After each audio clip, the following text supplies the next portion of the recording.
Jadi kronologisnya seperti ini.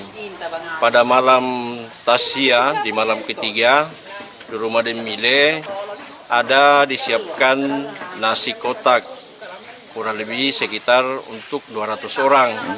Maka warga yang mengikuti tasya itu mengambil masing-masing nasi kotak.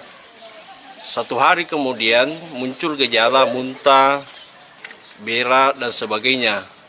Dan sampai sekarang kurang lebih sekitar 200 orang akan dievakuasi ke rumah sakit dan 1 orang telah meninggal dunia atas nama Ariel, umur 8 tahun. 8 tahun dia ya? meninggal, yang bersangkutan meninggal di rumah sakit Labuan Bajo, diduga keracunan juga. Upaya kita ini